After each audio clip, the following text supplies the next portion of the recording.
कितना area cover होगा और डोनर एरिया कहाँ से होगा वो सब कुछ। अच्छा।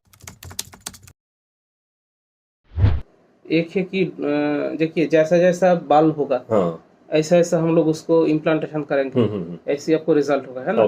जैसे हमने आम का पेड़ अगर डाले तो उसमें आम ही होगा, उसमें अमरूद नहीं होगा, है ना। सो द थिंग इज हम लोग का बॉडी में 3 डोनर एरिया रहता है। एक स्कैल्प का हेयर है, पीछे वाला जो एरिया है जहाँ आपको अभी भी बाल है, so this is type first donor area है। सेकंड डोनर है दाढ़ी का जो बाल होता है ना, ये इस दिस एरिया में जो गले पे रहता है, not over the face but इस एरिया रीजन में जो रहता है, ये एक डोनर एरिया होता है। और एक चेस्ट हेयर होता है। तो ये 3 डोनर एरिया होता है और 3 डोनर एरिया का अलग अलग क्राइटेरिया भी है उनका। जैसा ये तो ओरिजिनल हेयर है आपका बाल का hair, it will match 100% with normal hair. और दूसरा दाढ़ी का बाल जो है ना मोटा होता है, मोटा होता है, उसका ग्रोथ भी थोड़ा जल्दी होता है और ये गिरता नहीं है कभी भी। देखिए किसी आपका बाल गिर गया लेकिन दाढ़ी जैसा है ऐसा ही है, तो ये ड्यूरेबिलिटी इसका ज्यादा है, मोटा भी ज्यादा है। और बॉडी हेयर जो होता है वो लेंथ में 2-3 सेंटीमीटर ही बढ़ता है, उससे ज्यादा लंबा होता नहीं है।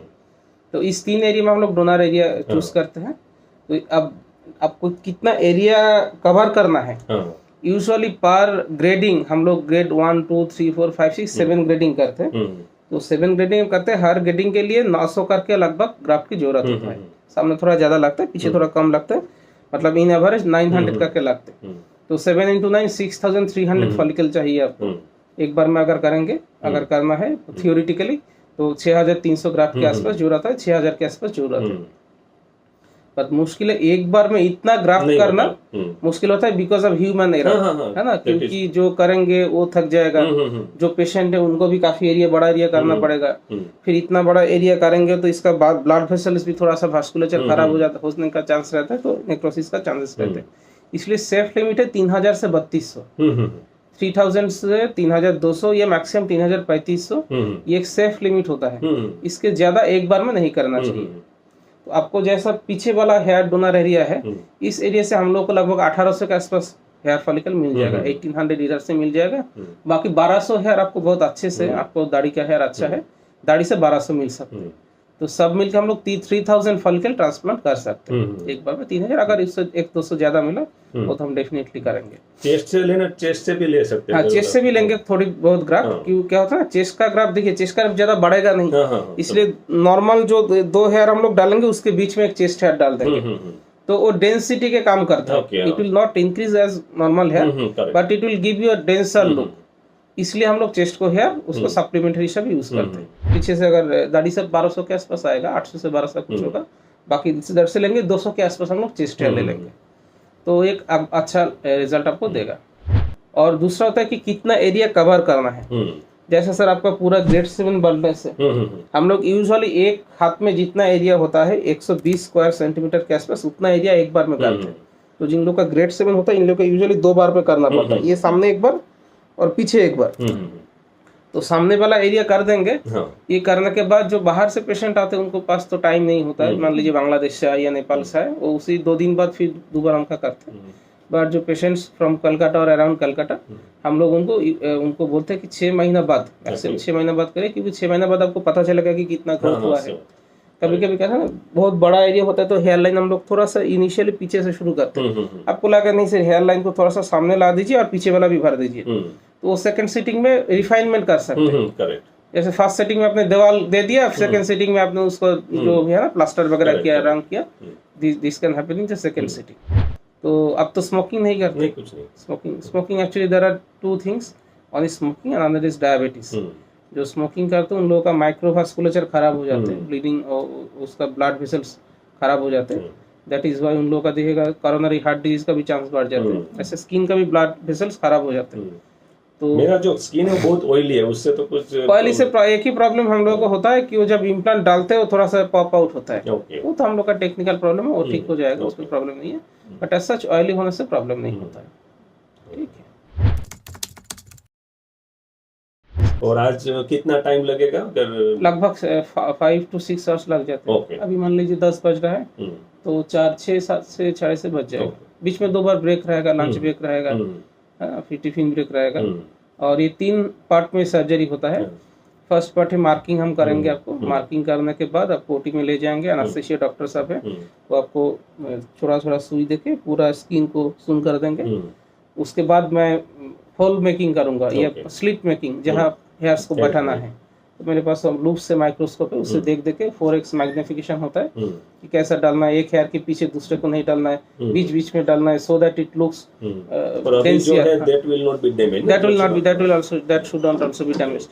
तो ये सब करके हम लोग करेंगे। फिर हम लोग हेयर को उठाना है एंड लास्ट स्टेज है उसको इम्प्लांटेशन करना है।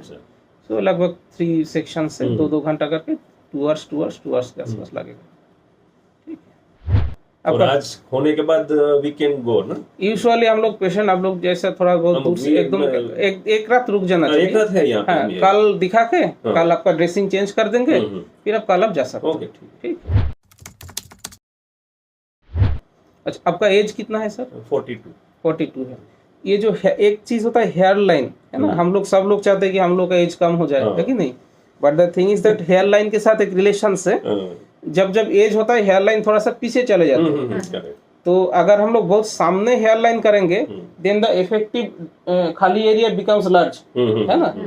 तो इसलिए हम लोग हेयर लाइन जो 40 प्लस एज में आते हैं या 30 प्लस एज में आते हैं उनका थोड़ा सा पीछे करते हैं।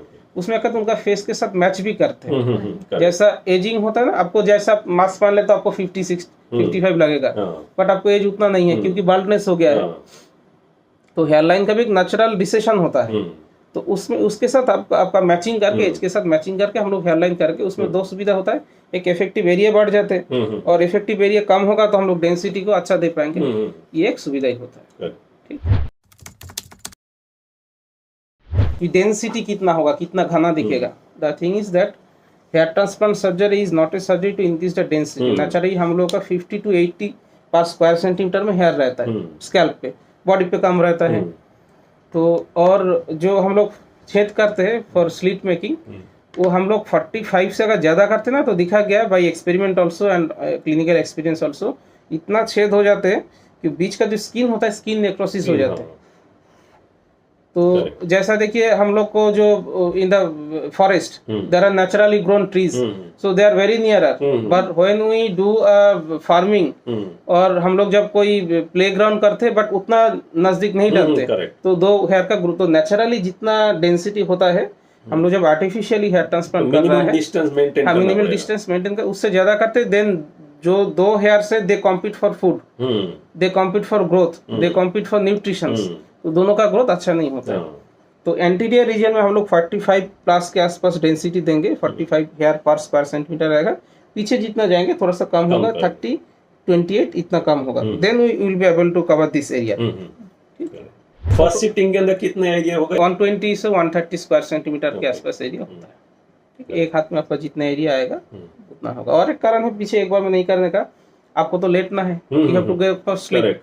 तो इस एरिया में जब करेंगे तो आपको ऐसे लेटना है, ठीक है, so that this area remain untouched. और फिर जब अभी सामने करेंगे तो आपको उल्टा लेटना है, okay, otherwise pillow will compress this hair dislodgement का चांसेस रहते हैं, तो टाई नहीं करते, हल्के से रखते हैं हम लोग। So that is also cause कि हम लोग पूरा नहीं 2 सीटिंग में करेंगे तो ठीक रहेगा। और कुछ क्वेश्चन मैडम? ठीक।